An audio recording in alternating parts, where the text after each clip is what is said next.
Fala galera, tudo bem com vocês? Mais uma aula de legislação. Espero que vocês possam aproveitar essa aula também. Nessa aula nós vamos falar das atribuições do cargo de técnico de segurança do trabalho. Nós vamos utilizar como base a portaria número 671 do ano de 2021, tá? Do Ministério do Trabalho. Nessa portaria, ela vai regulamentar a questão do exercício técnico na questão da segurança do trabalho.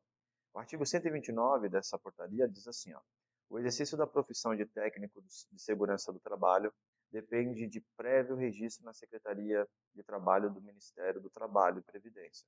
Ou seja, existe uma plataforma que ela é ligada ao Ministério do Trabalho e ela faz o registro de profissionais. Depois que você conclui o curso técnico de segurança do trabalho, você precisa submeter os seus dados e esse certificado nesse sistema do governo para que você possa estar realmente habilitado a desempenhar as funções de técnico de segurança do trabalho, tá?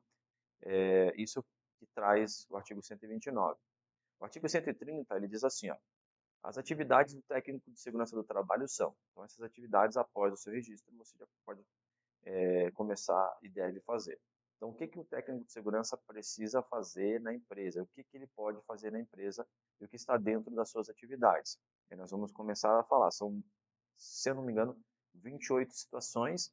Dessas situações nós vamos falar agora, ok? A primeira situação, informar ao empregador através de parecer técnico sobre os riscos existentes nos ambientes de trabalho e orientá-lo sobre as medidas de eliminação e neutralização. Ou seja, vamos deixar claro aqui, empregado, empregador. Conceito de empregado é a pessoa que exerce aquele trabalho. Empregador, aquela pessoa que pode ser jurídica ou física que oferta o trabalho. Normalmente chamamos de empresa e de empregado, ou seja, para ficar um pouco mais fácil, ok? Então, toda vez que eu falar empregador, estou falando empresa que é dona daquele trabalho, que oferta o trabalho. E empregado é o técnico que está efetivamente em exercício, ok? Então, beleza. Falando sobre isso, então, você tem que informar ao empregador, o técnico de segurança, ele tem que informar a empresa através de parecer técnico. Então, muito importante você que está cursando o técnico de segurança do trabalho, você saiba fazer um parecer técnico, ok? Porque você tem que informar a empresa através de parecer técnico. Não é só dizer, não é só conversar, você precisa informar através de parecer. O que que eu vou informar nesse parecer?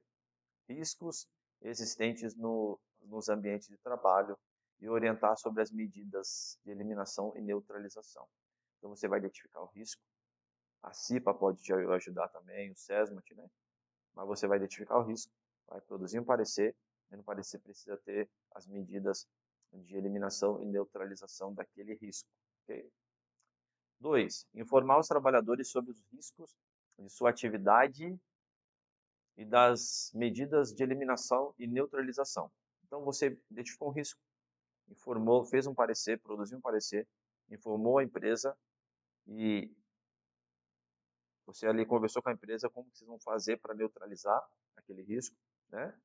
Depois que fez isso, o inciso 2 ele fala que você tem que informar os trabalhadores sobre os riscos das atividades e das medidas de eliminação. Então, isso normalmente é feito assim que o trabalhador ingressa, né? Que são aquela fase que você passa, quando você entra na empresa, você passa por aquele período de adaptação, chamado de integração, aí o técnico de segurança ele tem que ter em mente que ele precisa passar todos os riscos que esse trabalhador será submetido e as formas de neutralização. Tá? 3. Analisar os métodos e os processos de trabalho, identificar os fatores de risco de acidente do trabalho, doenças profissionais e do trabalho, e a presença de agentes ambientais agressivos ao trabalhador, e propor eliminação ou controle. Bastante coisa, né? Então, ó, você tem que analisar os métodos e processos do trabalho. Primeiro, como que esse trabalhador trabalha? Tem que analisar, verificar, acompanhar, visualizar esse trabalhador em campo. Então é importante que o técnico esteja em campo, olhando, analisando, acompanhando. Analisou, ele viu qual que é o processo dia a dia daquele trabalhador. Então, ele vai identificar os riscos de acidente do trabalho. Ele vai identificar, poxa, aquele tipo de serviço Ele oferece algum risco? Se ele oferece um risco, primeiro passo, eu tenho que fazer um parecer técnico, passar para a empresa e informar os trabalhadores, ok? Tem algum risco de doença no trabalho? Tem a presença de agentes ambientais agressivos ao trabalhador? E aí você vai propor a eliminação ou controle, primeiro para a empresa e depois para os trabalhadores, e a fazer esse acompanhamento. O inciso número 4, executar os procedimentos de segurança e higiene do trabalho e avaliar os recursos alcançados, a fim de adequar, as estratégias utilizadas de maneira a integrar o processo prevencionista e uma planificação e beneficiar o trabalhador. Então, executar procedimento de segurança e higiene do trabalho. Tem que executar. Precisa acontecer. Qual é o procedimento de segurança? O uso do capacete é um procedimento de segurança. Você tem que executar. Tem que fazer valer. Não está usando? Interrompe a atividade. O técnico de segurança ele precisa entender que ele é um fiscalizador do trabalho. Então ele precisa trabalhar com seriedade. Você pode salvar vidas. Tá? Então executar os procedimentos de segurança e higiene e avaliar os resultados alcançados. Você vai ter que ter planificação disso.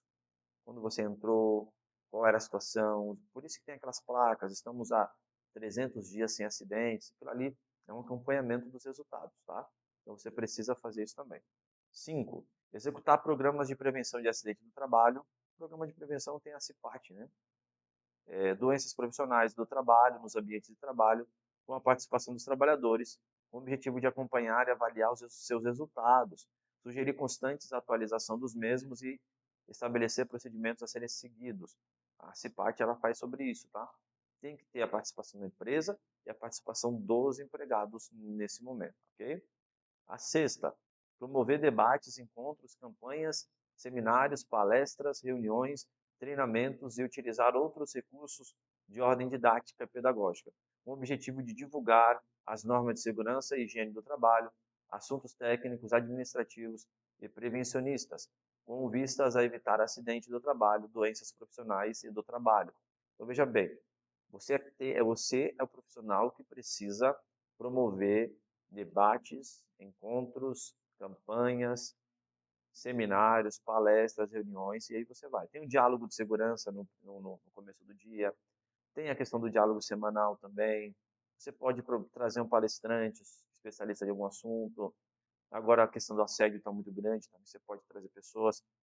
Tudo isso você tem que propor para a empresa e você vai se utilizar do inciso sexto para poder dizer que é a sua obrigação, você precisa cumprir, ok? Sétimo, executar as normas de segurança referentes aos projetos de construção, ampliação, reforma, arranjos físicos e de fluxos, com vistas à observância das medidas de segurança e higiene do trabalho, inclusive por terceiros, tá? Então, toda vez que tiver alguma obra, ampliação, construção, reforma, você precisa garantir que todo mundo esteja acompanhando os procedimentos de segurança e higiene, inclusive os terceiros. Se você adentrar um terminal portuário, por exemplo, você fatalmente vai passar por uma mini palestra ou uma explicação por um técnico de segurança, que vai te explicar os lugares que você pode andar, rota de fuga, uso de EPIs necessário, zona de risco, né? Área de risco. Então, tudo isso é passado e é uma obrigação do técnico de segurança. Oitavo, encaminhar aos setores e áreas competentes normas, regulamentos, documentação, dados estatísticos, resultados de análises e avaliações, materiais de apoio técnico, educacional e outros de divulgação para o conhecimento e autodesenvolvimento do trabalhador. Então você precisa produzir todas essas situações e encaminhar as informações para os departamentos que precisam, tá? Documentação de estatística, você precisa fazer esse trâmite de documentos também. É uma parte mais burocrática, mas precisa você ter o controle. 9.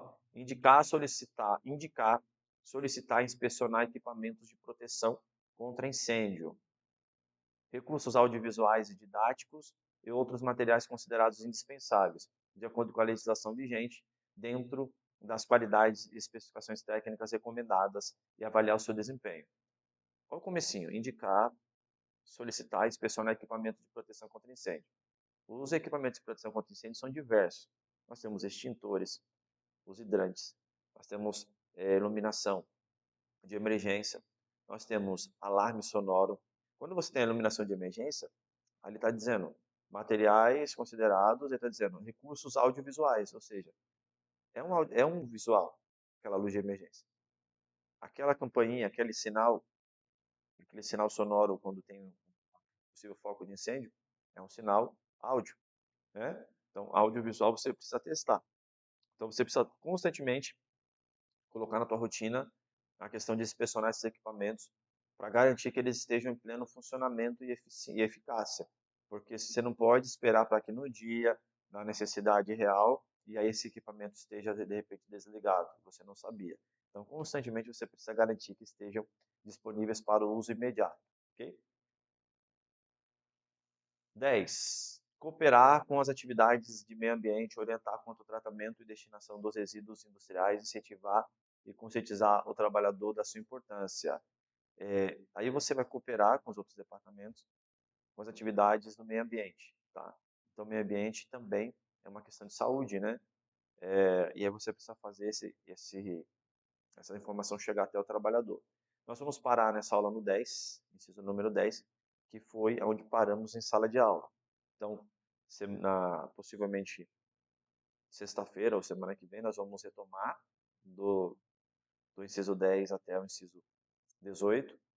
E assim que terminarmos, também será gravado a aula para aqueles alunos que faltaram não ficar sem o conteúdo. Dúvidas, mandem no WhatsApp ou no direct. E aí nós vamos continuar com o nosso estudo orientado. Ok? Tchau, tchau.